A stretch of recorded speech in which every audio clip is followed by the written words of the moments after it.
Salut!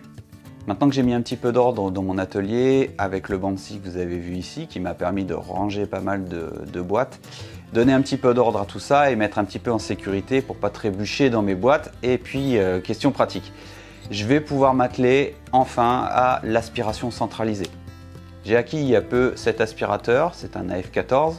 Il fait pas mal de bruit, mais il a un pouvoir d'aspiration qui est assez intéressant par rapport à ce que je veux faire moi. Avant, j'avais un Metabo, le SPA 1700. Il était peu bruyant, donc il ne me dérangeait pas au niveau sonore, au niveau confort, mais il était moins puissant. Et comme je partais dans l'idée que j'allais le mettre dans la pièce à côté, et pour deux raisons, il a fallu absolument que je change. Celui-ci répond très bien à ce que je veux faire aujourd'hui, donc j'ai changé.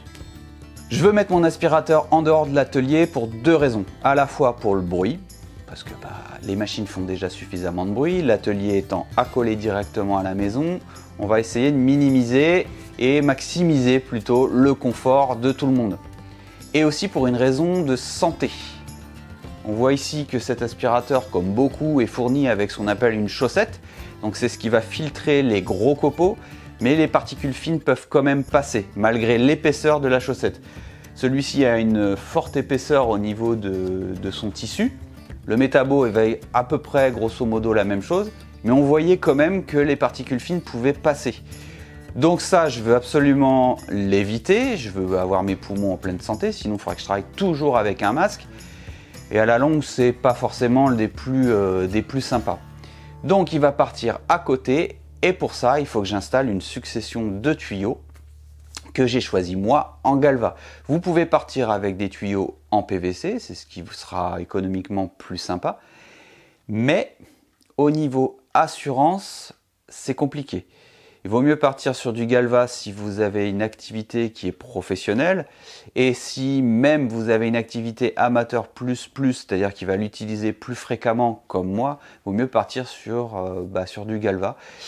Parce que les assurances, ça va être compliqué sinon. Voilà ce que j'ai choisi. C'est des tuyaux en Galva qui font un diamètre de 120 puisque mes machines ont des sorties en 120. J'aurais pu partir sur plus gros, mais franchement, ça ne sert pas à grand chose. Donc, c'est des tuyaux, il y en a 10 comme ça d'une longueur de 1 mètre. J'en ai 2 en longueur de 50 cm. Il y a 4 coudes, c'est des coudes à 90, mais c'est un 90 qui est relativement doux. Il faut éviter les 90 francs et partir sur du 2 x 45. C'est pour des raisons de turbulence, pour que le copeau passe beaucoup mieux et qu'il ne vienne pas buter contre le 90. Le pouvoir d'aspiration et le débit sera nettement supérieur en respectant cette règle. Donc partez sur du 2 x 45 ou un 90 bien arrondi. Ici, on a une réduction en 120-80, ce sera pour la CNC.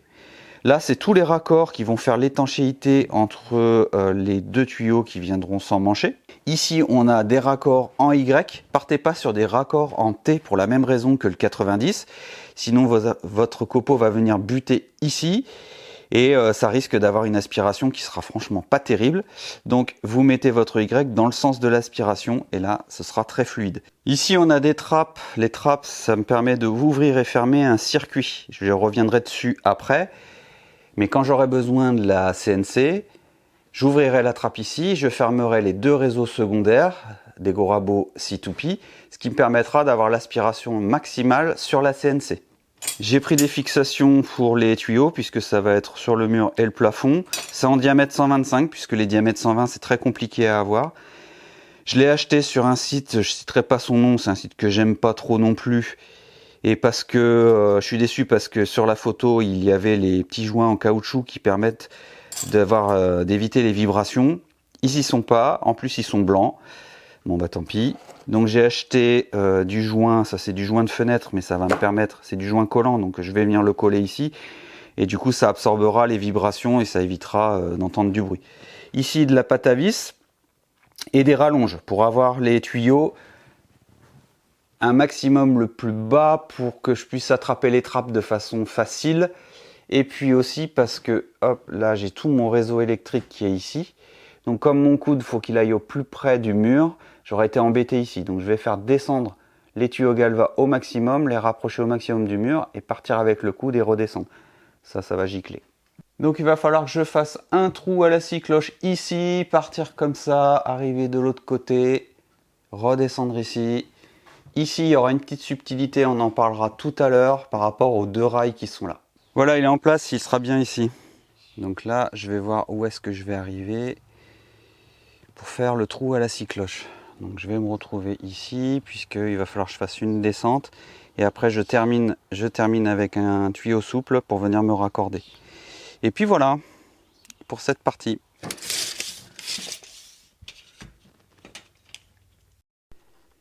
Voilà, j'ai mis un scotch parce que si je suis amené à bouger le laser, au moins j'aurai mon repère. Donc, du trait de laser ici au mur là-bas, j'ai une distance de 270, tu t'en fous, mais c'est pour moi. Et j'ai exactement la même chose là-bas, donc je suis vraiment impeccablement droit. Voilà.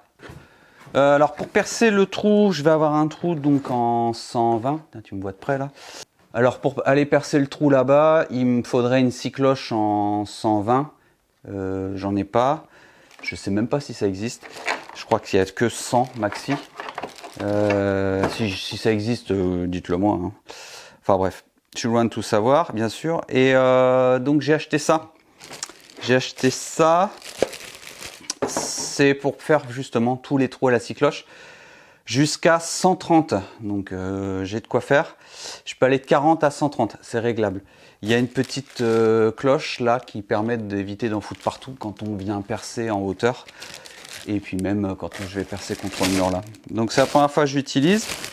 On verra ce que ça donne.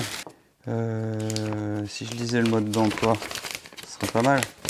Donc pour avoir son réglage là, c'est au niveau de l'arrondi ici. J'imagine que c'est un peu à l'à peu près. Hein. Sachant que je ne vais pas mettre 120 pour 120. Je viendrai combler après avec de la mousse ou du silicone, on verra bien. Mais il vaut mieux que je sois un peu plus fort. Sinon je vais me galérer pour passer. Parce qu'il y a de l'épaisseur quand même, la mine de rien. Je suis en 145 sur ce mur là.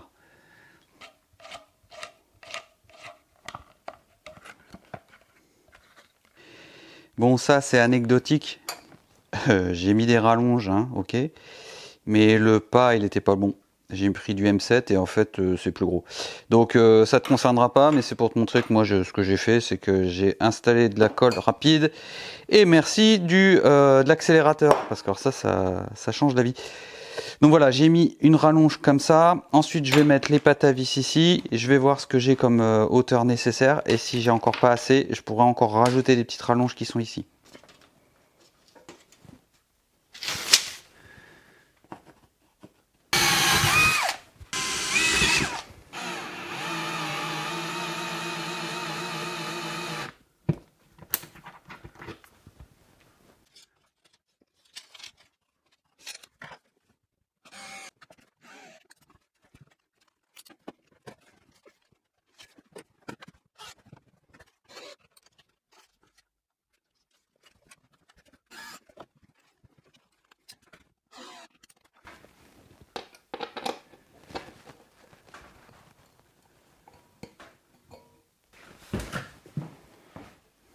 Allez, je vais déjà mettre celui qui est là-bas au bout.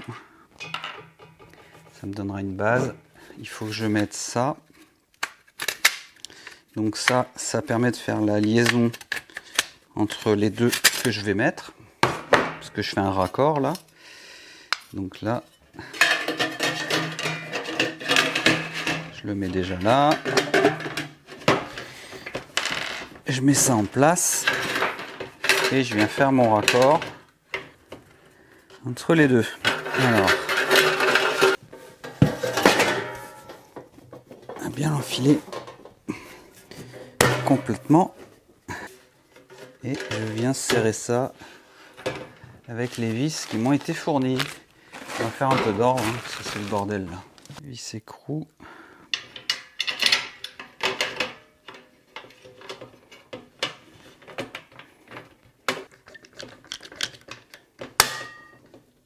Voilà.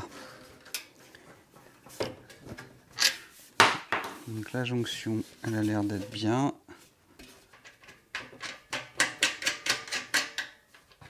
Voilà, c'est mieux.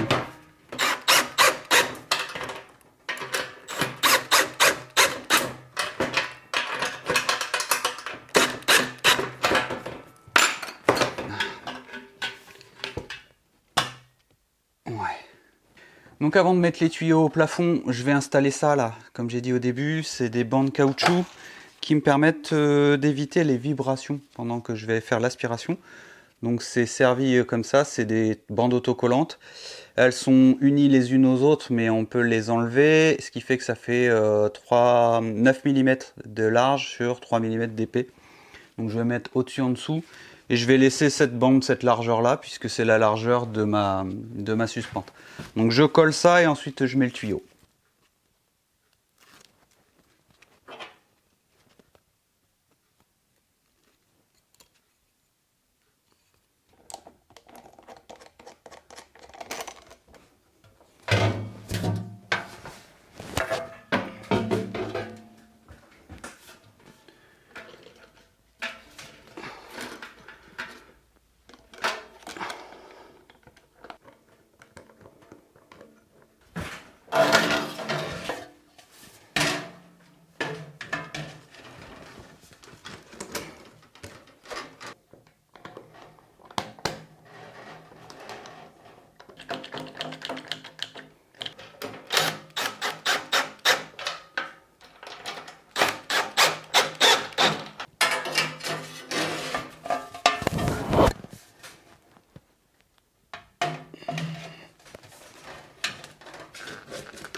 Allez, voilà ce que ça donne dans un premier temps. J'ai pas tout serré parce que dès que je serre, ça met un petit peu de guingoille, donc je vais bien tout mettre comme il faut et serrer à la fin.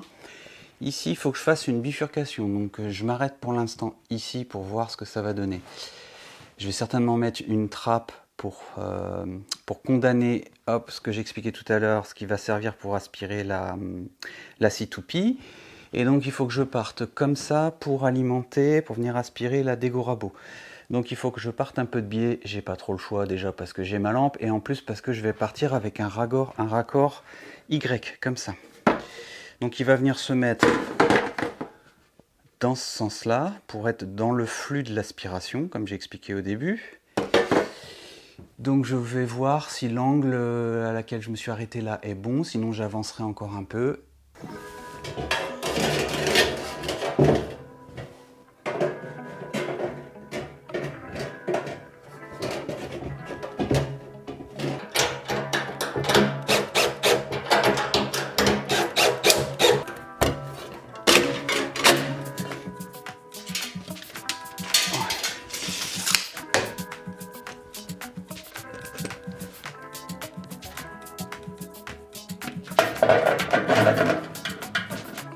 C'est un peu de travers, non? Qu'est-ce que t'en dis?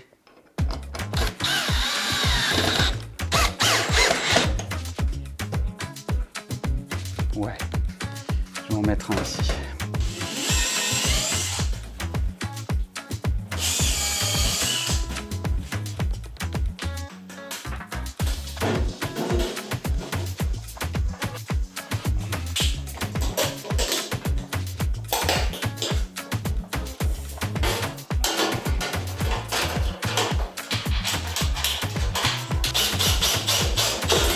Je voulais mettre ça, comme je disais, je sais plus si je l'ai dit, mais je voulais mettre ça qui finalement qui serait passé impeccable.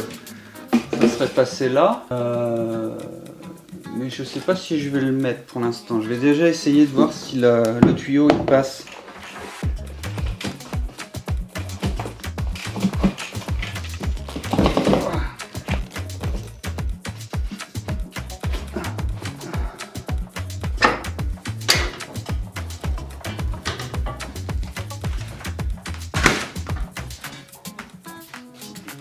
Ça.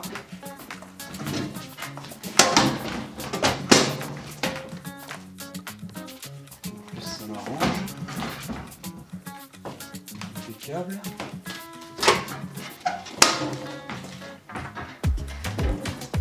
Allez, c'est bien.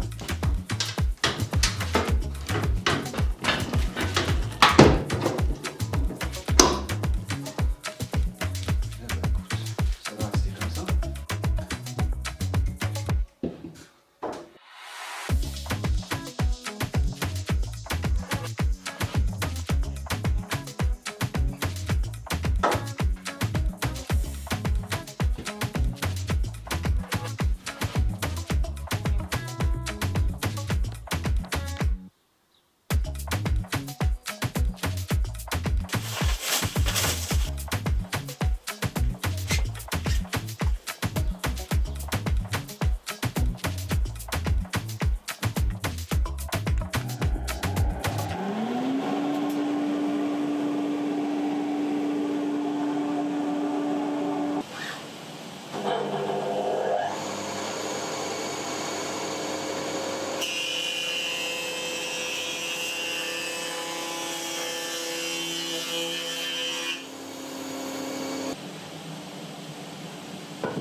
Et voilà.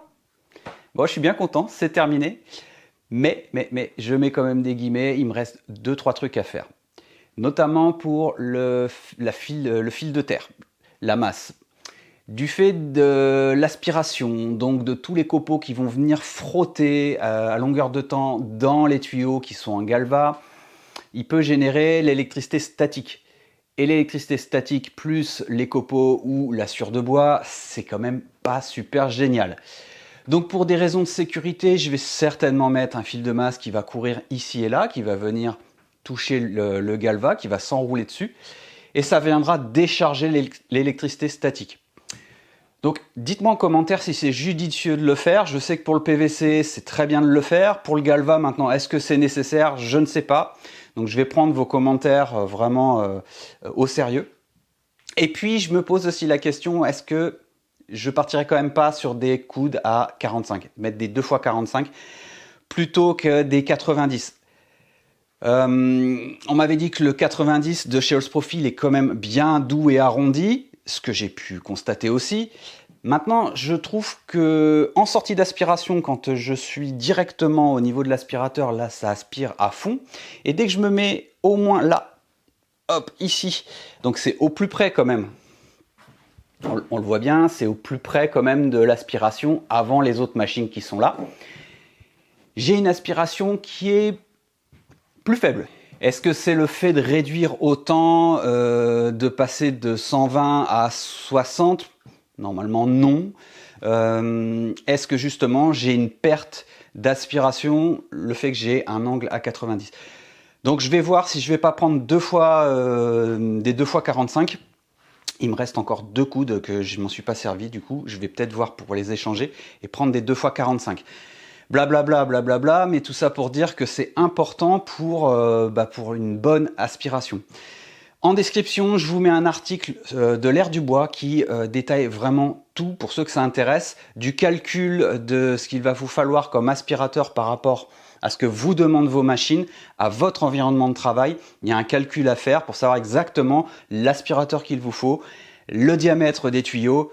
Je ne suis pas allé jusque là parce que c'est vraiment des détails techniques très très poussés. Et encore une fois, parce que moi je fais un peu tout à l'arrache quand même. Donc, des fois, il y a des erreurs. Donc, je le répète, mes vidéos sont toujours à prendre avec des pincettes quand même. Voilà, je suis bien content, c'est terminé. Je n'ai plus à bouger quoi que ce soit au niveau des tuyaux. Et ça, c'est un régal, ça va être un vrai confort. Pour rappel, j'en ai eu pour un petit peu moins de 1000 €, on va dire 1000 € avec le tuyau supplémentaire que j'ai acheté. C'est un tuyau que j'ai acheté chez Outils des Pros, il fait 3,30 m, c'est du diamètre 120, il m'a coûté 50 €. Et puis toutes les attaches au plafond et mural, plus la petite bande pour éviter les vibrations. Donc on arrive grosso modo à peu près 1000 €. Donc voilà, c'est pour vous donner une idée du budget qu'il vous faudra si vous voulez partir sur une aspiration en galva. Si vous voulez du moins cher, partez sur du PVC. Si vous êtes amateur, ça ira très bien. Si vous êtes professionnel, je ne vous garantis pas par rapport à l'assurance. Mais tout ça, j'en ai déjà parlé. Allez, maintenant, j'ai plus qu'à me mettre au travail. J'ai beaucoup de projets. Si vous voulez rien louper, abonnez-vous à la chaîne parce qu'il y a des choses qui vont arriver. Il y a une table qui va être relativement lourde. On va faire un piétement en métal avec mon pote Mika. J'ai un présentoir catalogue à faire pour une marque qui me suit. Je reviendrai dessus plus tard. Enfin, j'ai plein de trucs. J'ai un portail aussi à faire. J'ai à finir ma terrasse. Enfin bref, beaucoup de choses. Donc pour rien louper, encore une fois, abonnez-vous, likez, partagez. Et je vous dis à très bientôt. Ciao.